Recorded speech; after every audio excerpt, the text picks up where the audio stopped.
It's nice, quiet. Good, Invite, yeah. good. Yeah. Is there any talk about another war? Uh, you don't hear it on the street too much. You know, Good. yeah, but everybody knows what the story is. Right, right. Okay.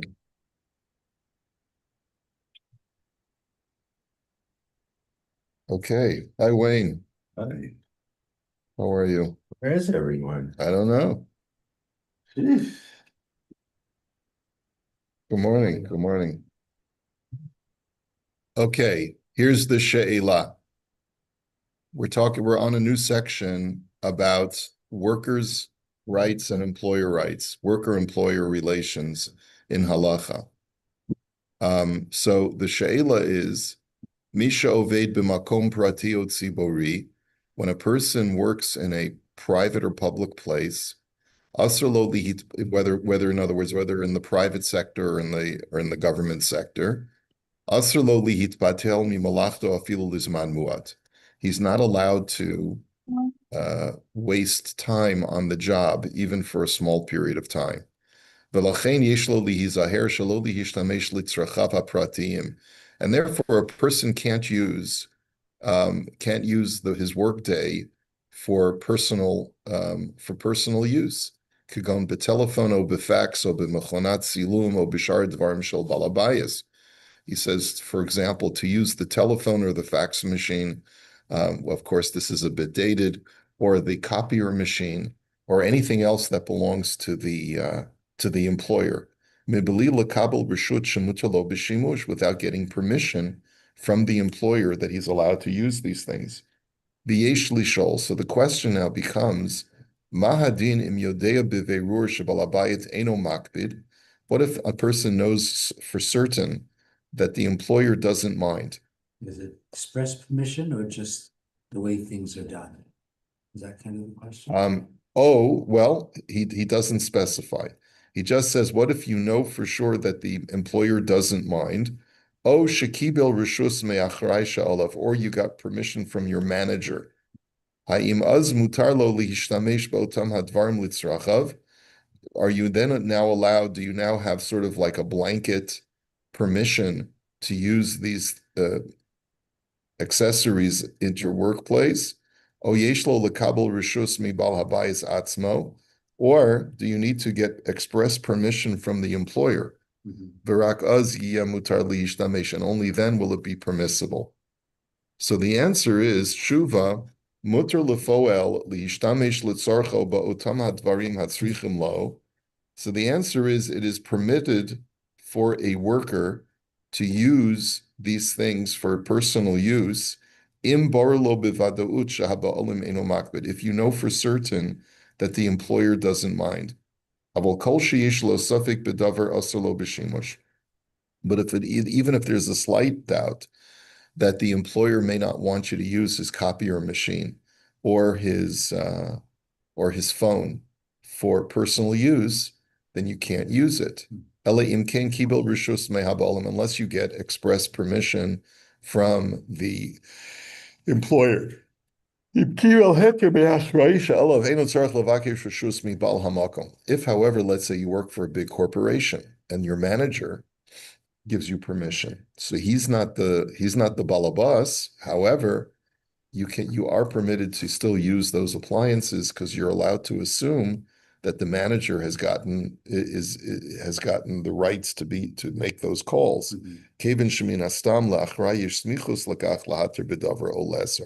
That's the assumption, is that he himself is authorized to be able to grant those permissions. Okay, that's a simple yes or no question, but obviously we need to research it further, so we're going to go further in depth later on. Next she'ela, poel shesikem im ha'ma'avid sheyavo la'asot melacha zu v'zu. Next question, a worker, an employee, has entered into an agreement that he's going to come and work, and these are the terms of the work. Or let's say he's just accepted a job and he's agreed to come to start work on such and such a date. Does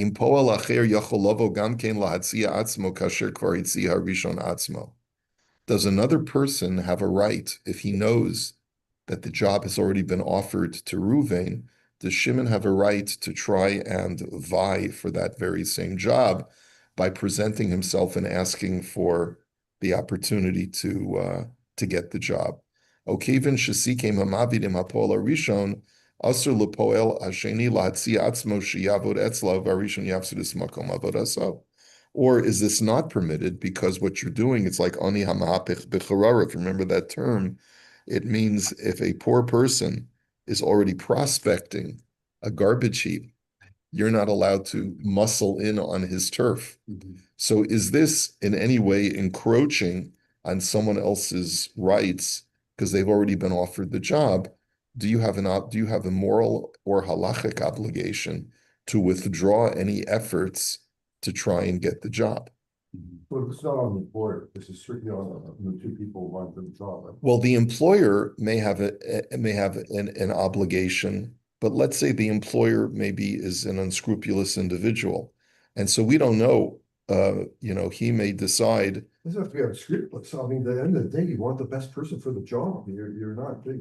Right. Well, if you've already offered it to one person, it would be unscrupulous to offer it to another person. If you've already offered the job to person A and person A has accepted to come work for you, then it's not right to then take it away from them to go back on your word.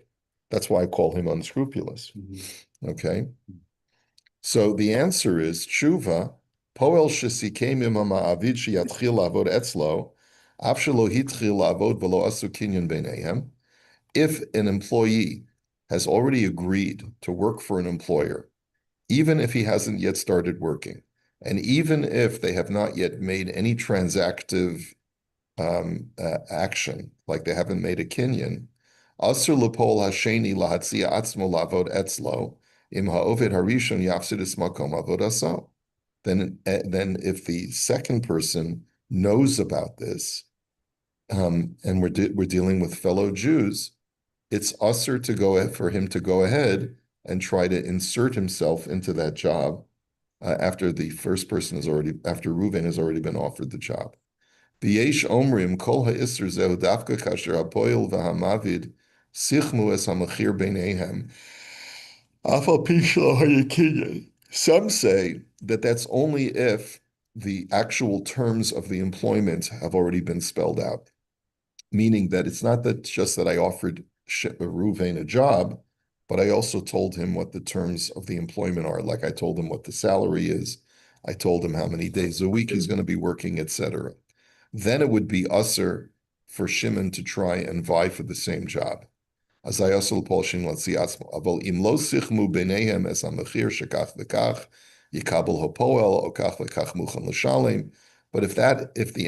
the negotiations of salary and terms of employment have not yet been negotiated, then there's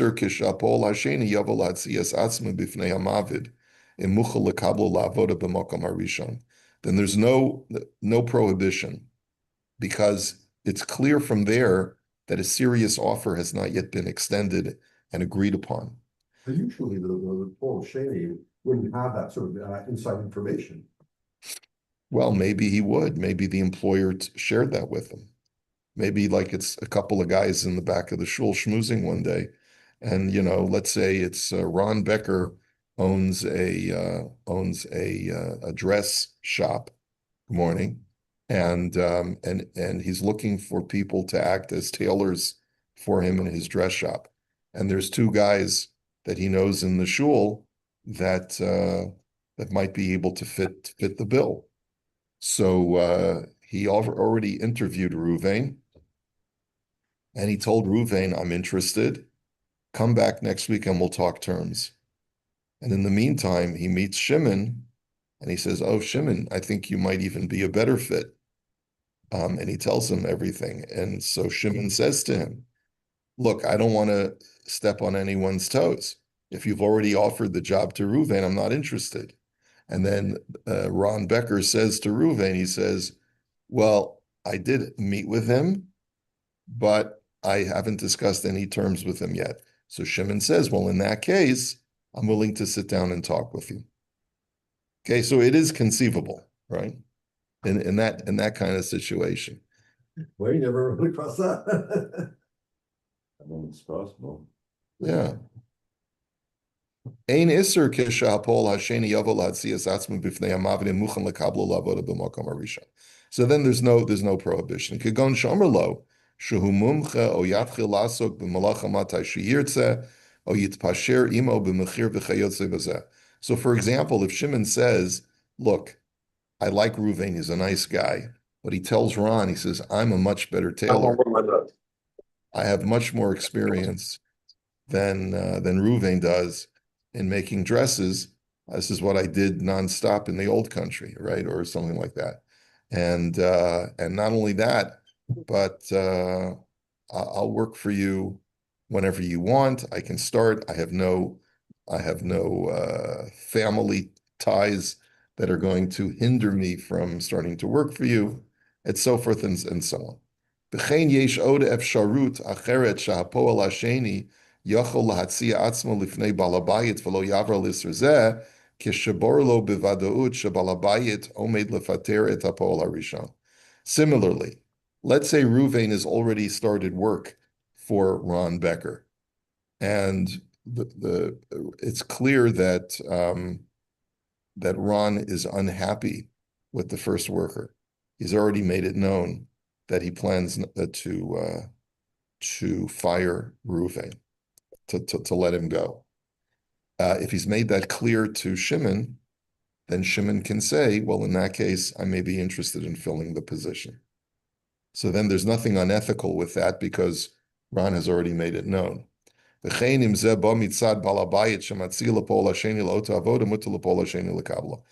similarly, if Ron himself were to say to Shimon, I'd like you to come work for me, so then it would be permissible in that situation. Now, I have to qualify that.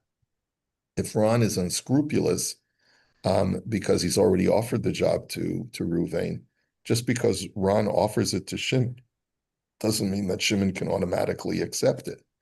I mean, Reuven does have an obligation to Shimon as well, even if Ron, let's say, is less than ethical.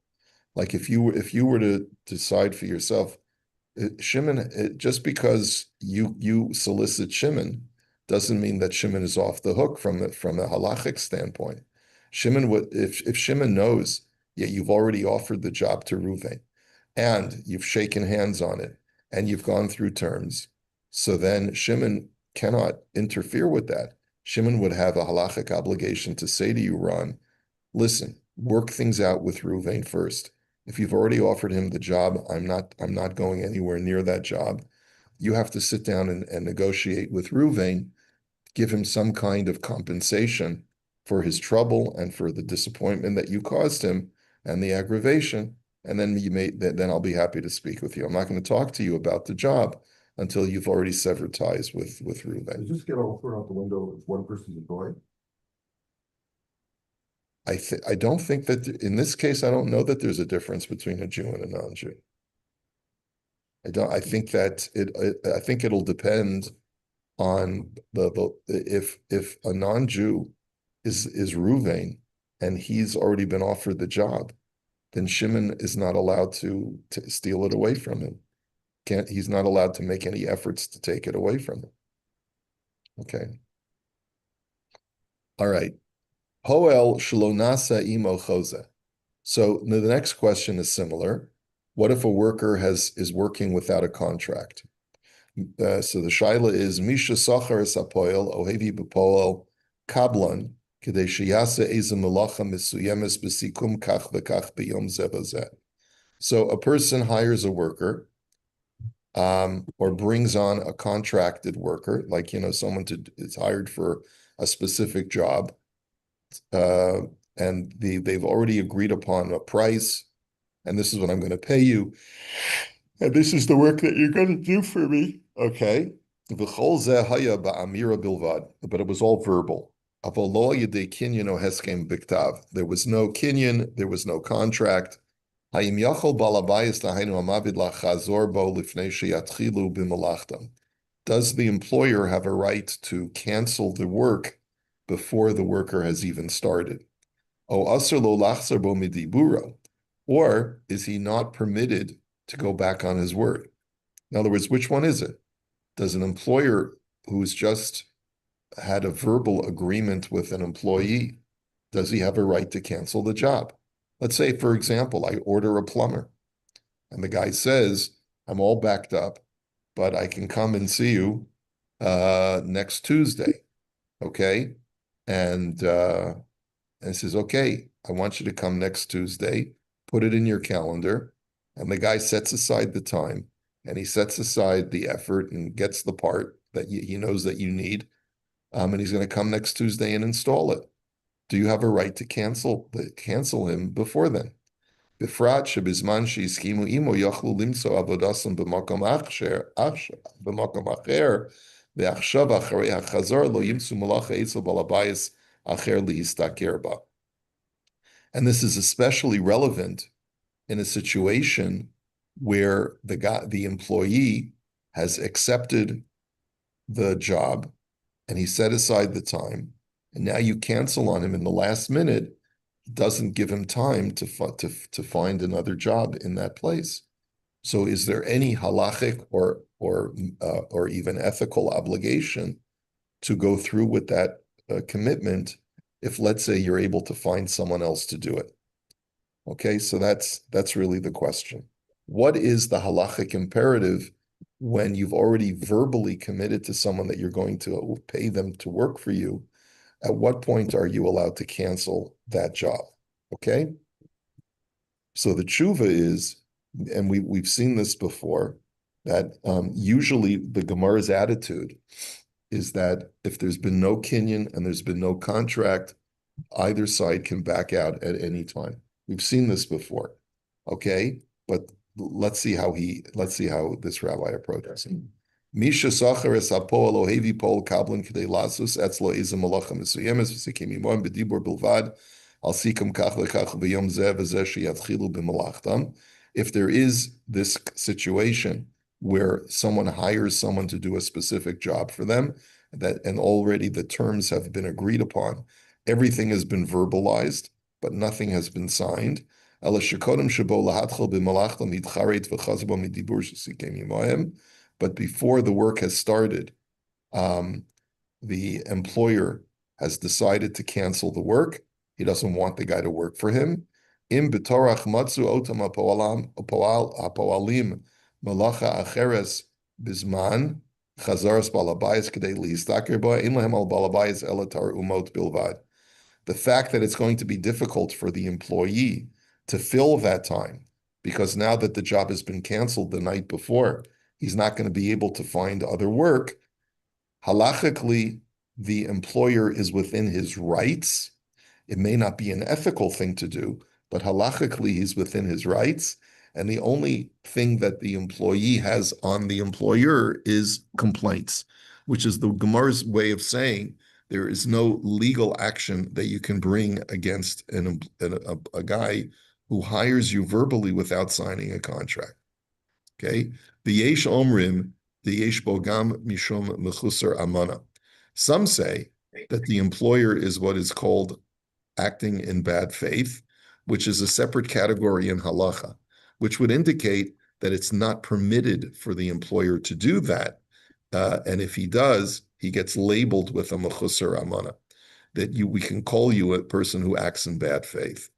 Ve'im b'shah shechazabo abalabayis eina motzim lo hapol v'lo hakablin malacha acheret ela dafka b'shah shesachram etzlo hayelahem hatzaos avoda etzel ma'avidam acherim.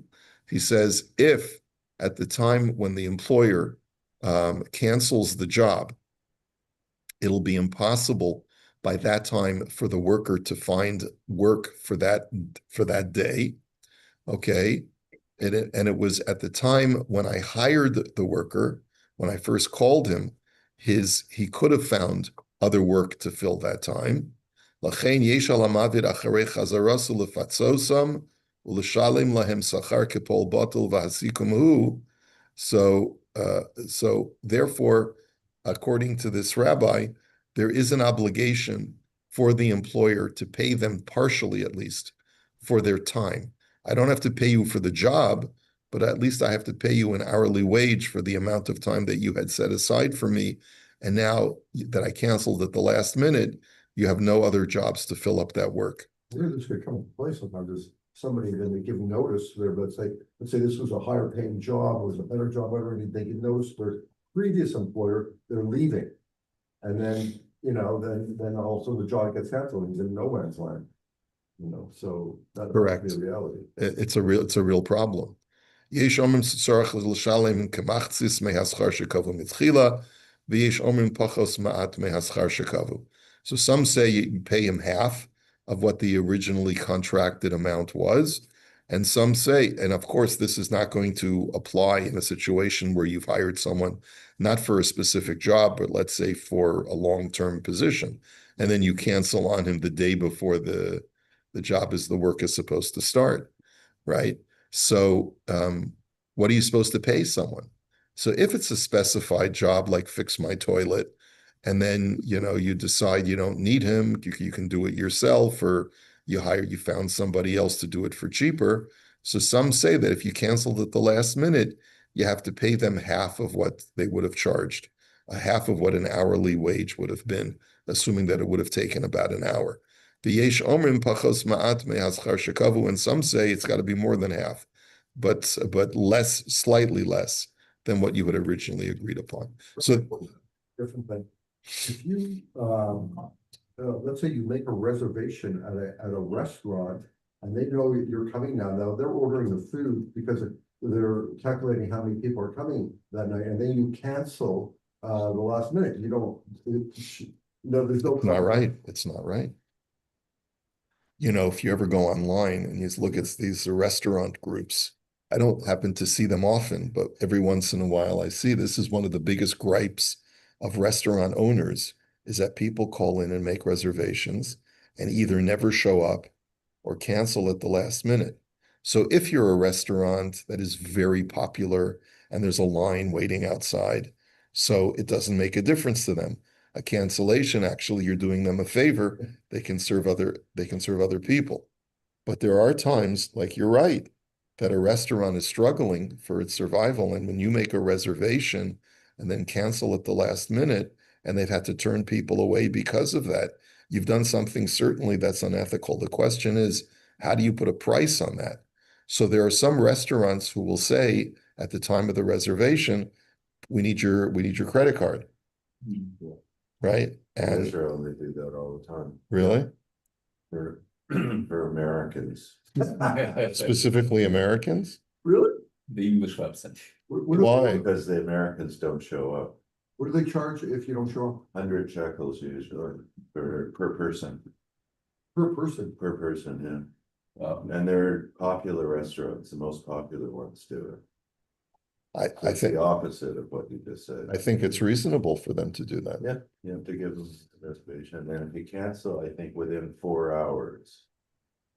You have to cancel Before 4 hours. more Before- than 4 before hours. 4 hours. Or otherwise you lose your $100 per person. 100 checks. 100 shekels, yeah. I think that's reasonable. Look, a service provider can create whatever terms they want in order to work for you. But if I call a plumber and then and I book him days in advance, and then an hour before he's supposed to show up, I call and I cancel on him, that's going to cost him real money. And as a result, if he's not able, so this is the fine print. According to the Gemara, technically you can cancel at any time. But if it's clear that and the Gemara's argument is, because you can always find other work. You can always find other work. But in a situation where you can't find other work, it's simply not feasible because you've canceled other jobs. So then in that kind of situation, you do have to pay the guy something. How much that something is an indeterminate amount. So he says, Umarsha amarnu, shabalabais yachol lachzer bo. And then when we say that halachically an employer is allowed to cancel a job, that's only when it was only a verbal commitment. But if there was a contract, let's say you sign something. A lot of times, if you want to make a dinner reservation, you have to come in and they'll make you sign something. And then, or let's say you contracted with a contractor to do a renovation to your home, and then he presented you with a contract. Oh, yesh omrim afilu pol sachir o shehaya heskem b'neihem, or even an employee, or there was an agreement between them, v'chasmu al kach, and they signed papers to finalize that deal. Denechshav hadavar kekinyan situmta, or denechshav kekinyan shtar. So then that's considered to be a binding kinyan, and therefore you're not allowed to back out on the deal. And if you do back out on the deal, the guy can take you to court. What the Beis Din will paskin in such a situation where you end up not doing, let's say, the contracted work, but he canceled the job on you, the Beis Din will have to come up with some figure that will allow the contractor, even if he's not going to do the job, to feel that he's been compensated for time lost where he couldn't work for another person. Okay? What if he cancels on you? The contractor cancels on the person. Yeah, so if he signed a contract, yeah. So you can sue him also for having set you back on not doing the work. So that's also, in other words, there's an obligation that the employee has on the employer as well. Once papers have been signed, then there's a binding obligation from both sides. And if either side backs out, then there's going to be a lawsuit. We don't have a concept of punitive damages, only No. with the actual, so in your case, if you had to hire somebody else, that somebody else was more expensive, you could only sue for the difference, I guess. And what? Well, there could also be time lost that you could sue for also. Gotcha. Okay. All right. I'm sure there's much more to discuss on this issue. Let's just do one more shaila. Poel shabalavakesh scharo. A worker comes to request his wages. Uvaosozman ba'ani lavakesh me'osa balabayis tzedaka. And then at the very moment that an employee is coming to get his paycheck, a poor person is coming to ask for tzedakah. Ve'ein lo ma'os l'shneim, and the employer doesn't have enough to pay both of them. He can either give money for tzedakah or he can pay his worker. Esmi alav lahaktim, who takes priority? So this should seem fairly obvious that the worker should take priority. So yesh mi she'omer sheyesh lahaktim l'pol shelo yavro alav shel bal tolin v'afilu she'ein sad shel bal tolin. He says, so some say that clearly the worker takes priority, even when there's no prohibition violated of bal tolin, which means that you're not allowed to delay paying your worker. You have to pay him on time. Kugon, why would that not be an issue? Shabal habayis sachar pol al yedei shaliach she'eno over alav zeh, that let's say he was hired via proxy. And in that situation, as we've learned before, I'm not in violation of bal tolin technically if I delay payment to my employee. But nonetheless, yesh lo lahaktim v'lases lapol v'lolani, but nonetheless, you should pay the employee first before you give the money to tzedakah. V'nir alat sadatov biyoser sheyitin ma'at la'ani, u'ma shenishu yitin lapol maskurto, l'machos yashlum lo hachaser.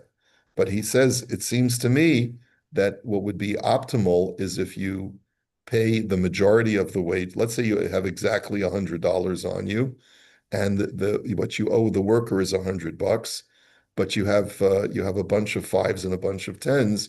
It would be acceptable to say to the worker, do me a favor, take $95 and I'll pay you the rest tomorrow. Just let me give $5 to the ani. He says, this rabbi says, it seems to me that would be preferable. I actually don't don't really agree with this. But let's see, he's bringing the Rav Pe'ilim, which is the Ben Ish Chai, so we'll take a look at the Ben Ish Chai in the footnote tomorrow. And we'll try to get clarity on this.